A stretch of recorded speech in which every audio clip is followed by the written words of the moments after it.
started my senior year at UNC.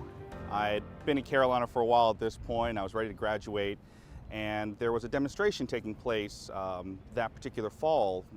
Up in Charlottesville, Virginia, there was a rally, and unfortunately there were some demonstrators and activists up there had passed away, Heather Heyer in particular, and they were demonstrating specifically as it related to Confederate monuments and how they need to be removed. And here at UNC, we also had a Confederate monument, Silent Sam, and so we held a big rally. There was thousands of people out there. And the next morning is really when it hit me that activism is more than just showing up for the big occasion, because I saw some of my classmates who had never left after the demonstration the night before.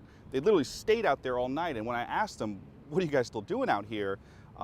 Their response to me was that they didn't feel like they'd accomplished anything, that being out here for that big demonstration wasn't enough, and until they felt like there was actually going to be some change, they were refusing to leave. So after the cops came and sort of took away our picnic tables and our sleeping bags and all of our supplies, they really did that because football season was starting and a lot of the alumnus were coming through, and we took that as really just another opportunity to come out on Saturdays and hand out flyers to those alumnus and let them know how this issue of Confederate monuments still was impacting the student body. And I'll tell you, I witnessed a lot of racism that day, or those Saturdays, when essentially some of these folks would get real nasty with some of my black classmates and use those racial epithets that we know too well that they will use. And what was different was, I guess, what they would say to me.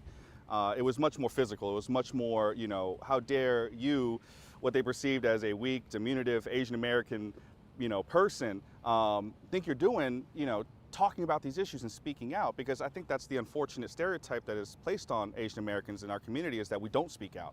I have a lot of hope for the future. I think it has everything to do with what I see as my generation really stepping up when it comes to taking on leadership roles, not just within their individual careers, but even with public office. We're occupying spaces and we're stepping up and taking the reins in roles that were never meant for us, or that people who occupy them currently don't want to see us in.